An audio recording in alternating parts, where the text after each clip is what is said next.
Morning, everyone. We'll call to order the monthly meeting of the West Sacramento Area Flood Control Association for June, and I ask if you please join me in the Pledge of Allegiance.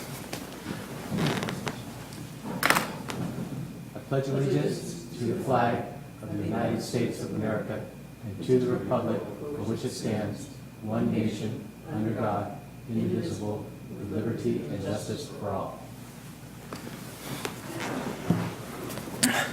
Thank you.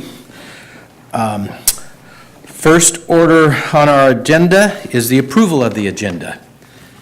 I'll move approval. And I will second that. And all those in favor, aye. Aye. Opposed? Motion carries. Public comment on matters not on the agenda. Is there anyone in the public that wishes to speak on matters not on the agenda? Seeing none, we'll move ahead to item 3, approval of the May 15th, 2018 meeting minutes. I'll move approval. And I will second that. All those in favor? Aye. Aye. And hearing no noise, motion carries. Review of monthly, year-to-date revenues and expenses. Mr. Zillow. Good morning, members of the board. This report summarizes revenue and expenses for the month of April 2018. The agency had a starting cash position of approximately $12.2 million and received no appreciable revenue for the month. Expenses were primarily in the Southport Levee Improvement Project and had to do with the real estate acquisition from Seacon Land. And the total expenses for the month were $7.8 million. The ending cash position for the month for Fund 870-871 was $4.4 million, and the advance fund currently has, for the month of April rather, has approximately $10.4 million. Note that April puts us at the cusp of the construction season, so the reports coming in the next few months are going to be kind of wild. You'll see a lot more burn going through our accounts. In other news, we received the second installment of the flood assessment for $2 million, and that was an increase of 2% pretty much over last year. We received 90% of the Seacon reimbursement. DWR, Geodetic, and FPO really pushed through that the review of the documentation on that so we could get that money. Did you say 90%? 90%. Wow. Yeah, they worked really hard to get that done and got both portions of the payment to us in a timely fashion, so we didn't take the hit for a long time. They're still struggling on Geodetic to process not only the Southport Geodetic packages, but also the North area packages. We met with them this week, and they're going to be focusing on the rivers, and then we'll look at the ice street. It was a good conversation. It's mostly just getting their attention relative to all the other work that's going on in the Central Valley. Also, to keep track with the pace of construction that's currently underway, we're moving to monthly true-ups with FPO, so we'll take our expenses to them every month and go through the review, discern eligibility, and establish a cost share. And they have indicated that they're receptive to doing out-of-sequence advances so that if we're burning cash at a high rate and the lag between processing true-ups, et cetera, is starting to be a problem, we can go back to them and get another advance. So they're doing what they can to keep our cash flow up. As we go into our next months, we're going to start to see retention really start to tie up our cash. So we'll be working through that as we go forward. We've submitted the documentation for our next advance for $19.1 million, I think it was. And lastly, we just finished, or DOF, Department of Finance, just completed their field testing on the construction funding agreement from 2011 to December 2017, and they're drafting a report. At the exit interview, they mentioned several discussion points that I'll just review now, and they may end up in the final document, they may go away, they may become findings. The first was there was an expense for $4,097, and it was determined somewhere in the true-up process that it wasn't ineligible. We submitted the documentation, but the amount was never zeroed back out of the statement of cost. They caught that, so we're drafting a memo and make sure it gets changed in the next edition of the statement of cost. In fact, I think it may have already been done. When we were doing Southport design, we held up the submittal of monthly progress reports because we were working on other things to get the project mobilized and get to 100% design. And we submitted a batch. DWR was okay with that, but the construction funding agreement specifically says you have to do monthly reports, and we didn't have any documentation agreeing to batch them, so that's a discussion point. The advance fund accrues interest. We park a lot of money in there, and it accrues a chunk of money that we have to return back to DWR. We can't do arbitrage. And the management of that return of the interest occurs at the end of project when we're doing the retention and the final accounting of cost. We didn't have anything written down. That's our agreement with DWR, and the reporting on that's been, we've just been reporting it internally, but we haven't been putting it in our monthly progress reports. We need to start putting in the monthly progress reports. So there was that. And then the last part was the Day Carter-Murphy agreement requires them to notify the agency when they increase their costs. And last year, I think it was, or a year before, there was an increase in cost and we didn't get the notification. So we'll be bringing back a staff report to the board with the notification next month. So it was those four things. It was not too bad on something like $90 million worth of transactions. So we feel pretty confident. And a lot of the things they asked about early in the program in 2011 have already been changed or instituted now. So we were able to demonstrate that our processes are getting better and better as we get more deeper into the program. And that ends the report for April. Okay, any questions? Well, they got to find something. Got to find something.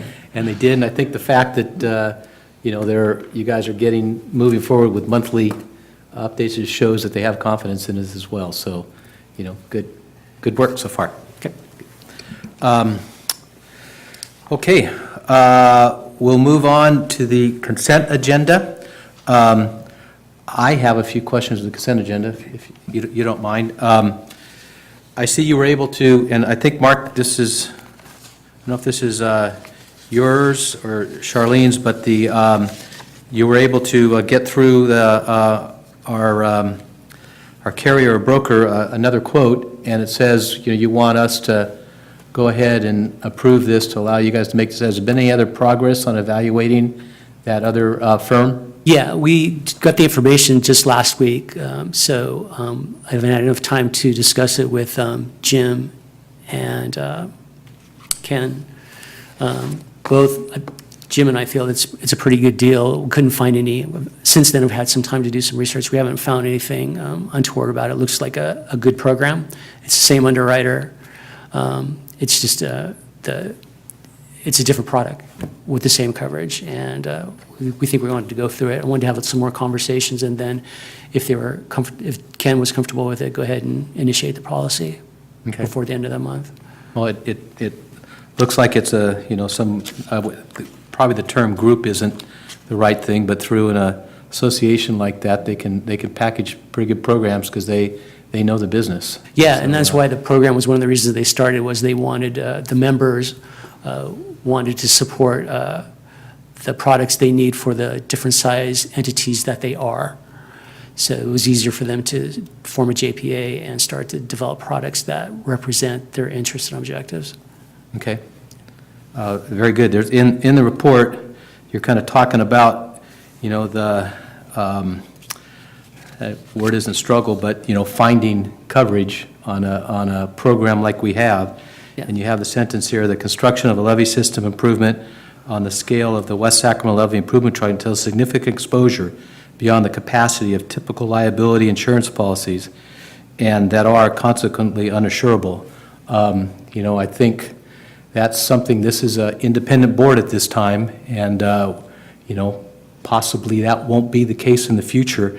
I think all these decisions that are going to be made down the road, we need to keep in mind the idea of those possible liabilities. Correct. And so we'll see as we go forward. And the purpose of this policy, the key purpose that we get from a policy like this is just so much the general liability portion of it, which is pretty standard. It's that it provides a duty to defend. So if there is a Right. levee break, we have money to defend ourselves. Yep. That's the point. Yeah. Okay. All right. Well, with that, I would make a motion to move the consent agenda. I'll second that. Okay, it's been first and seconded. All those in favor? Aye. Hearing none opposed, motion carries. Item 6, presentation on the 17-18 budget and consideration of year 18-19.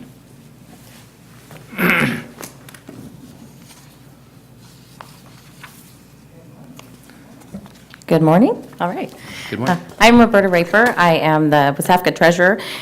We have presented for you a report along with financial information reconciling our 17-18 projected numbers to the adopted budget and looking at 18-19 adopted budget and potential changes. We've included a lot of detail in the report, and we're happy to answer any questions. This is a thing that we do on a regular basis, kind of at the end of the year. We adopt a 2-year budget, but we look at where we are with current projections, look at any changes for the next year, and propose adjustments there. I think they're all very straightforward, but we're happy to answer any questions that you might have with those. And for that, I will actually defer to Nitish for any questions that you might have. Okay.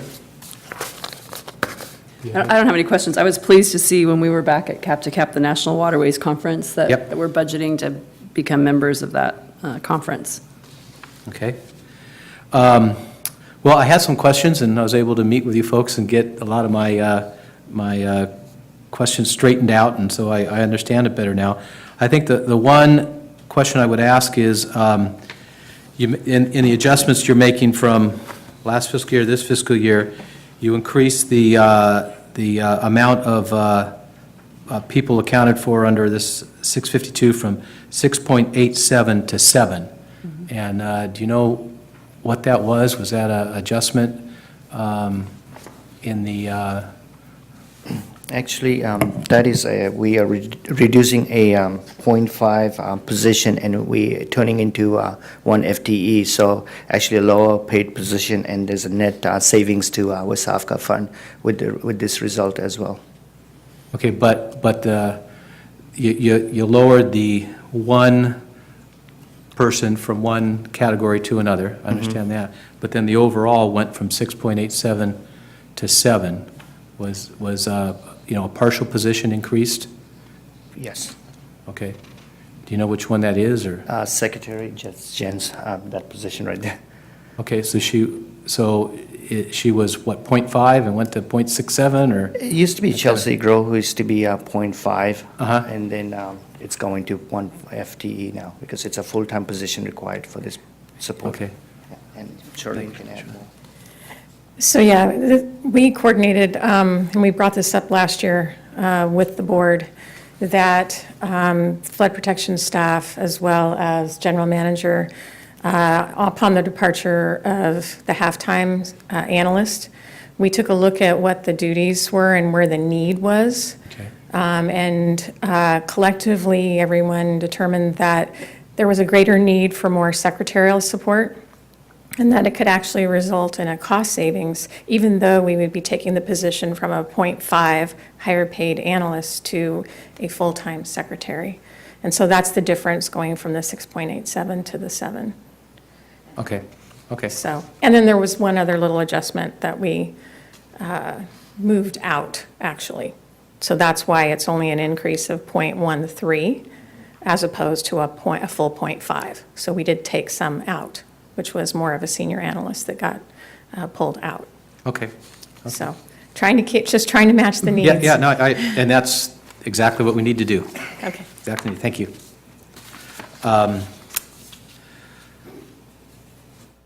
Okay, so this is a presentation, or are we approved, do we need to approve any adjustments, or it's just Yes, for adjustments to 2018-19, we need your approval. because of the increase in membership dues and professional services, and also contributions to other agencies and tax assessment increase, so. Okay. Okay, well then I'll make that motion. And I'll second it. First and seconded, all those in favor? Aye. Aye. No, none opposition heard, so motion carries. Item 7, Southport project update.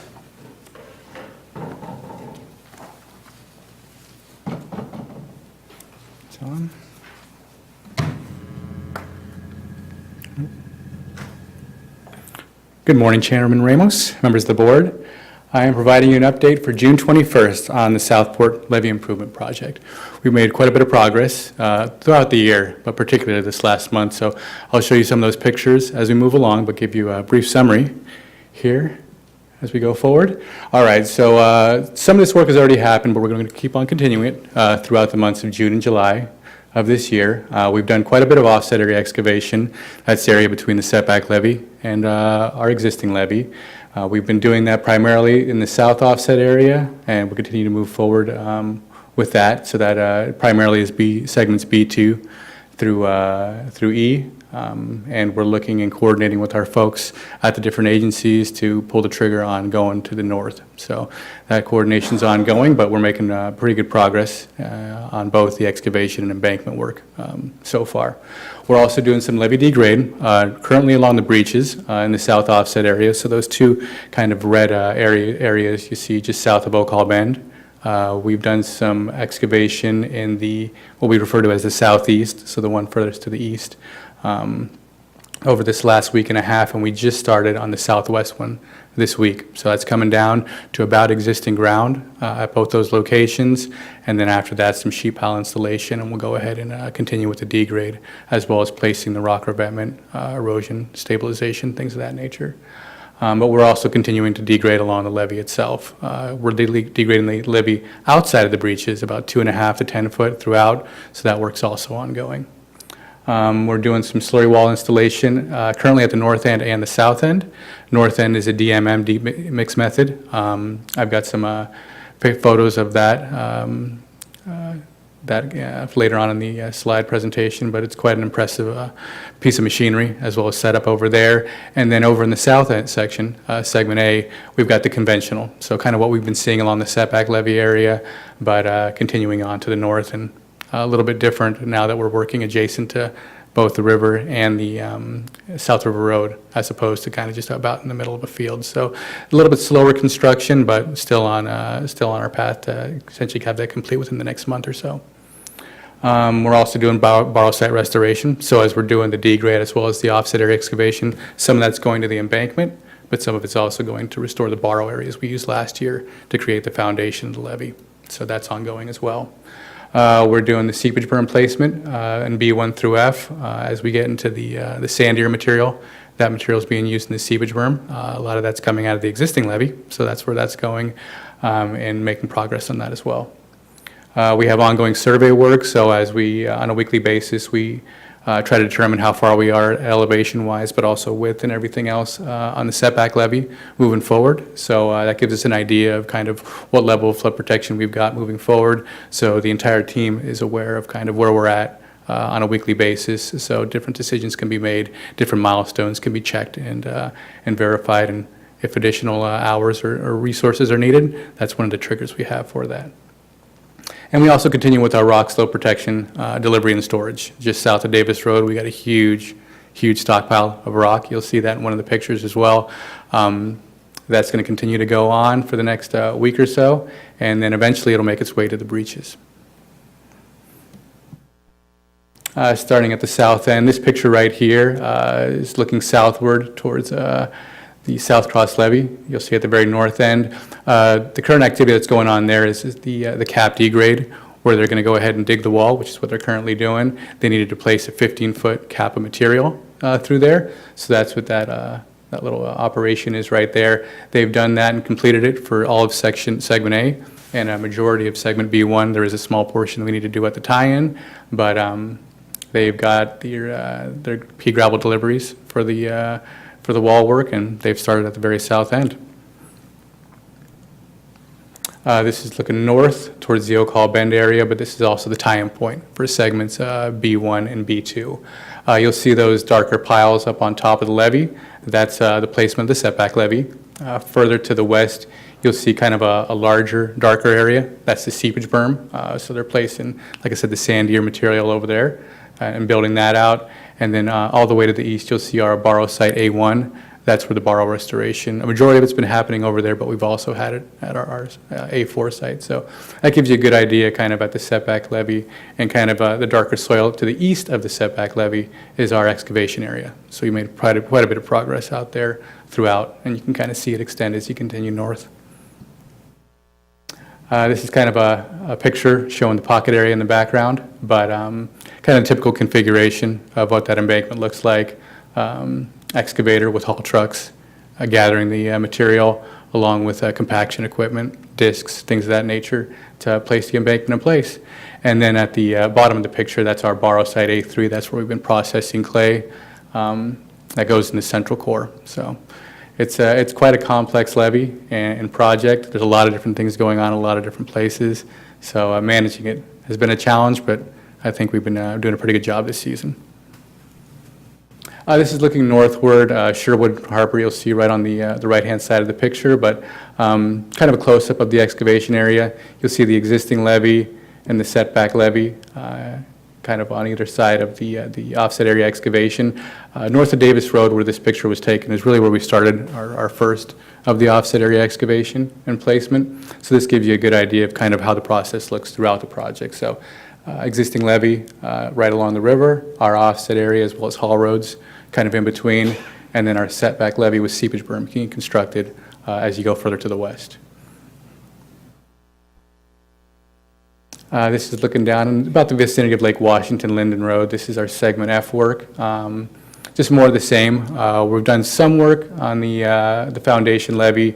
The entire setback levee slurry wall has been completed to date. We have a few tie-ins at the north and south end, but for the most part, that work is substantially complete. Like I mentioned, the slurry wall in the south segment A and B1 are the last conventional slurry wall operations to go. And like I said, about a month's worth of work there. So that gives you a feel how things are looking at the north end. Not quite as built up, but give us another month or two and we'll be there. And this is segment G, so this is the DMM slurry wall method that they're doing up over here. You'll see at the bottom of the picture, they're mixing silos and control rooms where all the magic happens as far as measurements, where it gets distributed, things of that nature. And then at the very the top of the picture, you'll see the DMM rig doing work. I've got a follow-up picture that shows it in a little bit more detail, but this is about the extent of the work that's going on in segment G if you were to go up there. And that's kind of an over-the-top view. That drill rig is about 120 foot tall. So if you're driving along Village Parkway, you can probably see the top of it with the United States flag sitting up there. And it's a slow process. We get about 40 foot a day of the wall constructed. But they've been moving, making good progress, working Monday through Friday, the occasional Saturday, mostly cleanup work and repairs, things of that nature. But making good progress on that. And I believe our timeline for that is sometime middle to end of August of having this segment complete so that we can go ahead and rebuild this levee segment back up to its original grade. And this is just an overall view of kind of the area south of Davis Road. I mentioned that rock stockpile. There's a portion of it right there. We've got a little bit more to the south of it that we brought in recently. So eventually all that makes its way out into the breaches, as well as some erosion repair areas. But it's quite impressive to see. And this kind of gives you a gist of kind of overall what the operations are looking like. The existing levee, our excavation in between that, the setback levee, we've got some drying beds adjacent to the rock pile. And then our biggest borrow source, of course, was A4, and that's kind of what you see with some water standing at the bottom of it. One of the things we're looking at is putting a detention ponds over there to support water as we continue to degrade the offset area, and we we're not going to have as good of access to the current wells and storage tanks, but it's a dynamic project, so as things are moving along, things are changing on a weekly basis. But that gives you kind of overall view right there. Any questions? I just want to thank you. I got to take a tour up close and personal with Ken last Friday, and it's such a vast project to actually see it from the north to the south and watch all the action that was going on. Thank you for that. Yeah, I went with Kenrick last year and saw pieces of it as well, but it's just good to get out there. I don't know if you've had a chance recently. Yep, Yeah. I've been sometimes on my own, don't tell anybody. Just don't get stuck. Plenty of places for that. No, we've made quite a bit of progress from last year. Even if you looked at what we did last year, really setting the foundation for the levee, getting the slurry wall in the setback location. But to compare the work we did last year to this year, it's quite a bit different out there. So, like I said, I think the team's been doing a really good job, and we'll continue to make progress, provide these updates. And Can you mentioned you're still discussing how much progress will be completed on the north side and whether degradation will happen up there or not? What do you guys anticipate? I for this year? anticipate we'll probably be excavating in the north offset area end of this month. We have milestones we're currently going through with the contractor to make sure they can meet certain elevation requirements based on end-of-week productions. And if not, we do have the ability to increase resources, so go longer days, add equipment from maybe another operation to the embankment operation.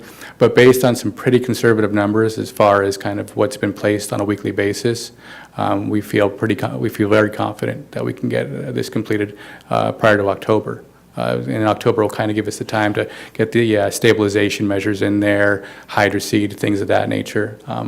So I think we've made some really good progress, and we've got quite a few people chiming in: Army Corps of Engineers, the Department of Water Resources, Central Valley Flood Protection Board, our consultants, of course, RD 900's folks.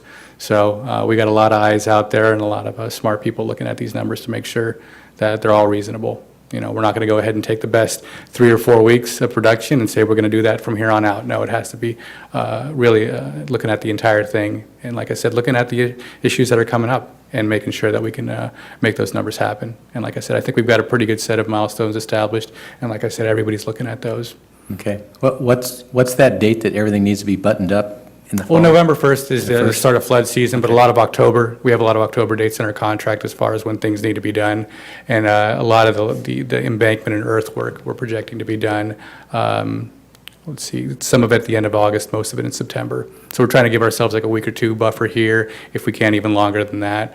But, you know, it's construction, things happen all the time, so that's why we have those milestones established. That way, if we need to go ahead and shift operations, we've got the time to do it and the resources. Okay. That's what I was asking last week too Yeah. out there. Yeah. Yeah. Oh, yeah, trust me, a lot of us have been, yeah, like I said, and I live right down there in the Southport area, so I definitely have a stake in all this. So. Well, it's good to see they're making major progress. Yeah, this year. it's, yeah, especially what the way they've gone with the construction method this year. I think it's really proofed out. Okay. Anything else? Thank you very much. Thank you. Thank you. On to number 8, the Wasafka project update. Yeah, Chairman Ramos, we have a sort of a follow-on Oh, okay. discussion about some other areas of the Southport project that Paul's going to talk about. Very good. This is the project within the project. Yes.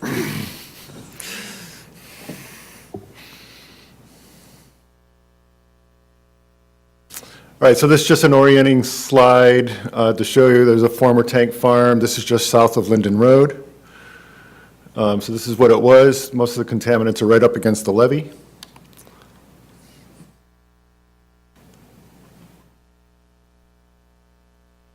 I haven't used this one.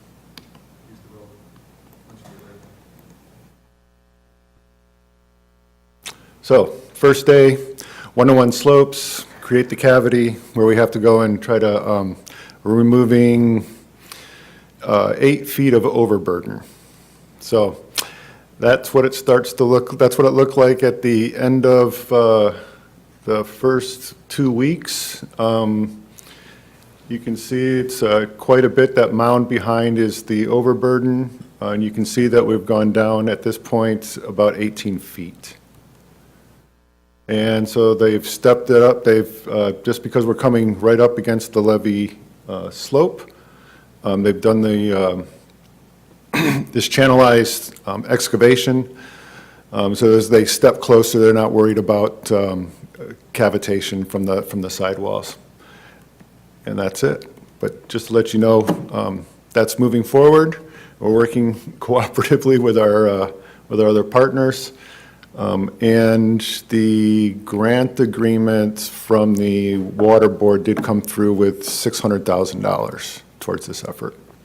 Any big surprises yet, or pretty much what they, We chased the smear zone a little bit further to the west more than we thought. We're still within the same amount of contaminated material we thought we would haul away, but we haven't completely finished going towards the levee.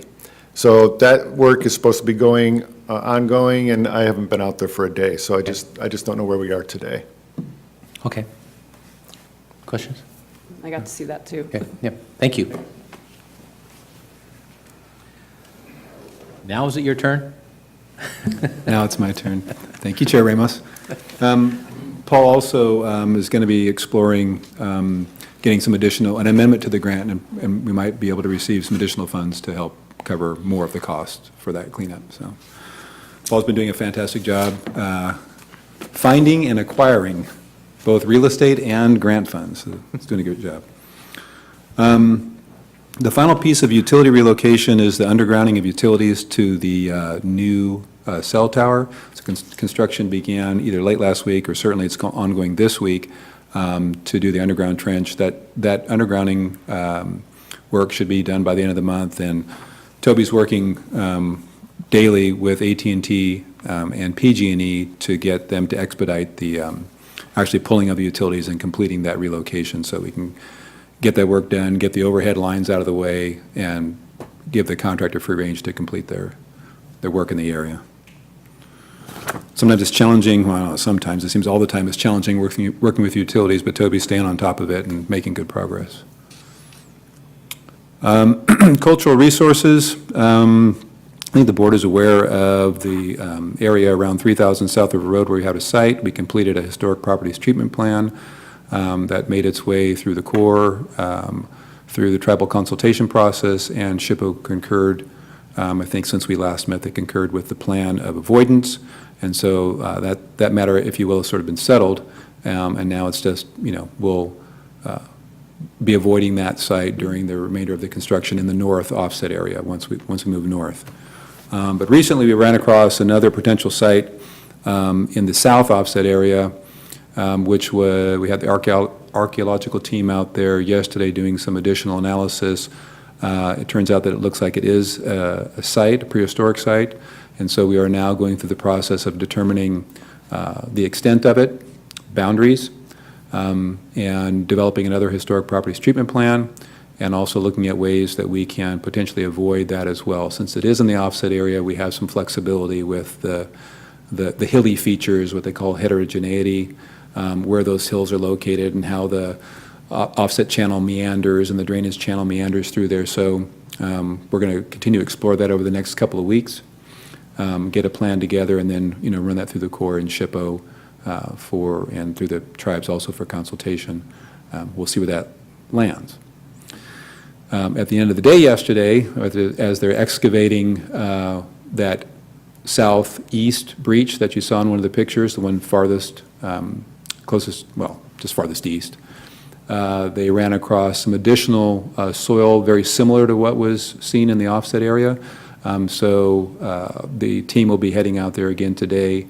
I think we're scheduling a backhoe for early next week to do some limited trenching out there to see if this is a very shallow layer as it sort of looks now, or if this is something bigger and what the extents of that are. So depending on what we find, we may put all that together in the same historic property treatment plan and kind of do them both at the same time, but we won't know until that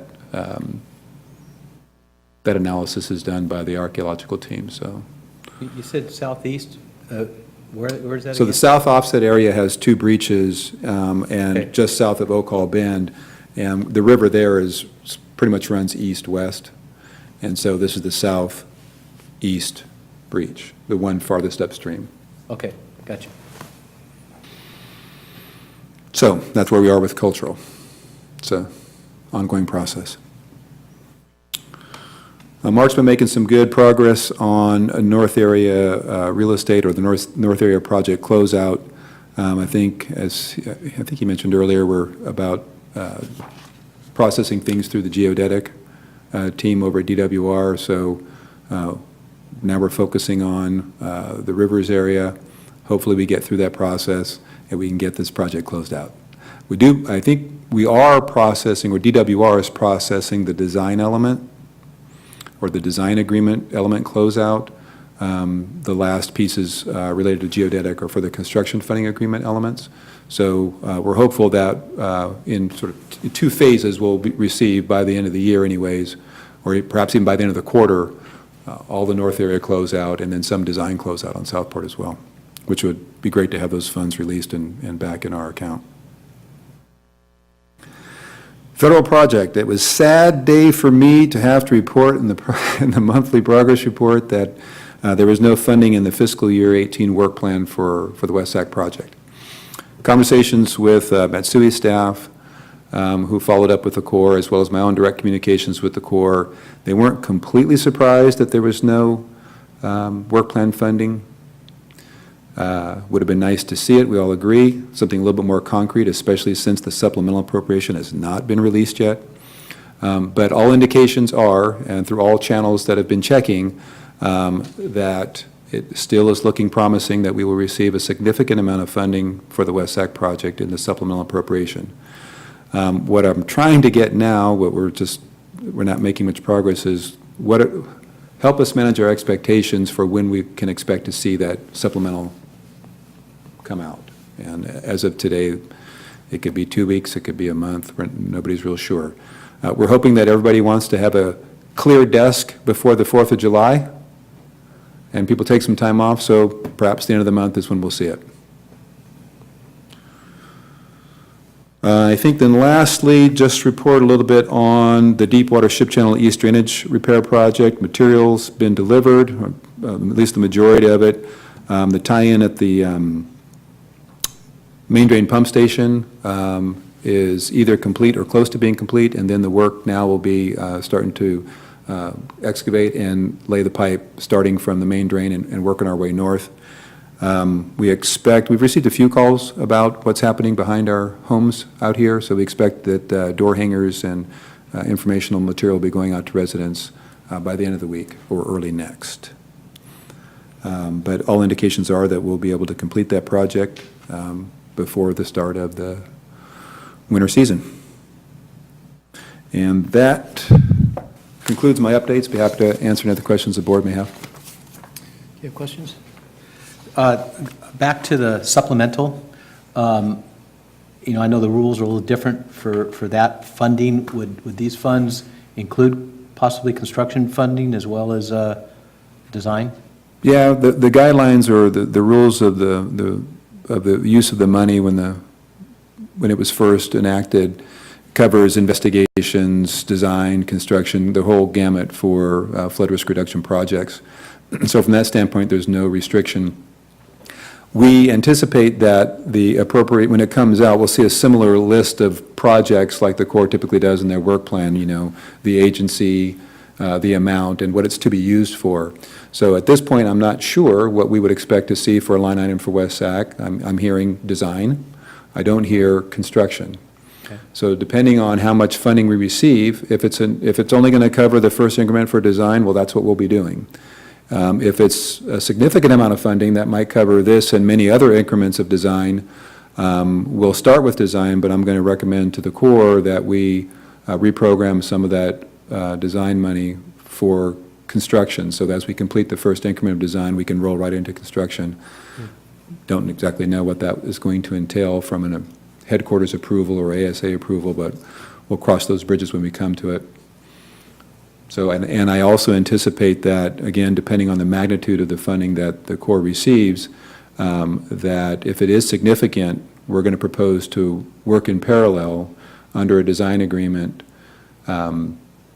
where our work in kind or our contribution can be work in kind to help move additional elements or additional reaches forward through engineering analysis, geotechnical analysis, hydraulic analysis, whatever we can do to help move the entire project forward, not just the first increment.